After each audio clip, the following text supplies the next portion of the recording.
Continuing on where we left off in the last movie, we now want to look at adjusting color in Camera Raw. However, in the last movie, we clicked OK in Camera Raw, and that imported this CR2 image, this raw camera image, into our After Effects project. So once you've imported a raw image, the way to open it back up in Camera Raw is to select it in the project panel and either go to Edit, Edit Original, or use the keyboard shortcut Command E or Control E on the PC. And assuming that you don't have your RAW files associated to be opened by some other application on your computer, it will open back up in Camera Raw. There's a few interesting ways to play with color here. We have temperature and tint. And as you can see here, because this interface in Camera Raw is just so amazing, if we drag it to the left, it's going to be a little bit cooler, a little bit more blue. Let me take off the highlight clipping so we can see what that's really looking like here. And likewise, we can drag it to the right to warm it up a little bit and make it a little bit more yellow. If you go really far out to the right on temperature, you're going to add a very antique type look, a little 70s look to it. That's not really what I want for the snow, so I'm going to take this back to where it was. Also, we could fine tune the color tint that we're adding by adjusting tint, and we can add green or magenta.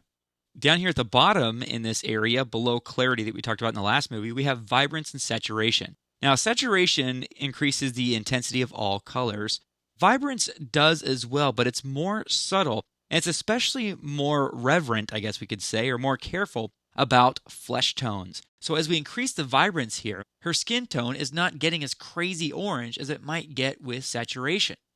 The colors are much more intense and vibrant, but they're not as garish as they can get with saturation. So again, here's saturation, and look at her skin tones. They're just awful and super fake. And when we increase vibrance, it does increase the vibrance or saturation, but her skin tones are still very believable. Now let's take these back to their defaults, somewhere in that ballpark. I want to go back up here to the top. Right now, and in the last movie also, we've been looking in this basic tab. But all of these different tabs at the top are different categories of settings that you can play with in Camera Raw. So I want to go to this zigzaggy line over here, HSL/grayscale. HSL stands for Hue, Saturation, Luminance. In this tab, it's like we have a better version of hue saturation. Let's say, for example, we want to adjust the color of her jacket. That's kind of a blue. So if we grab the blue slider while we're looking at the hue tab here, then we could make it a little bit more cyan, or we could make it a little bit more purple. Likewise, we can go ahead and click on magentas to change the tone of her mittens.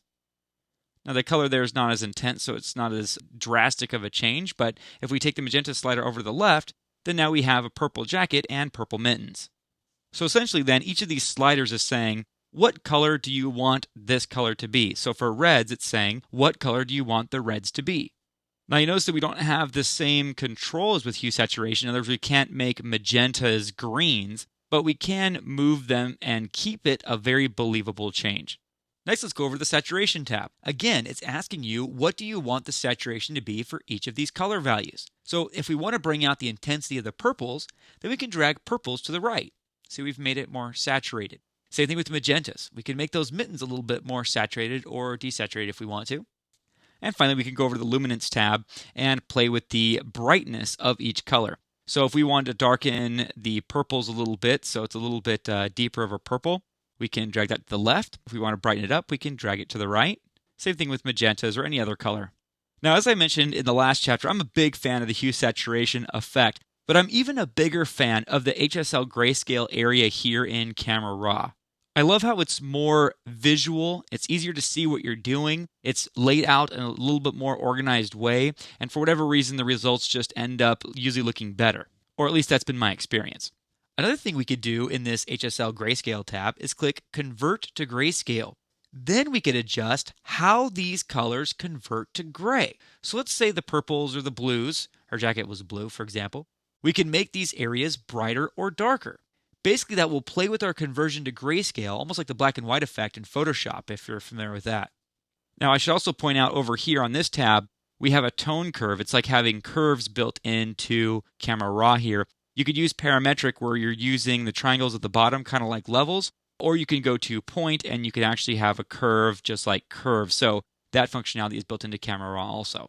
Now, in the latest version of Camera Raw 5, the version that ships with After Effects CS4, We have some new image editing features here that allow us to do some really cool things that we can't do in After Effects. And as I mentioned in the first movie in this chapter, that's really one of the things that makes Camera Raw so viable and such a great asset to users of After Effects. So we're going to look at that in the next movie.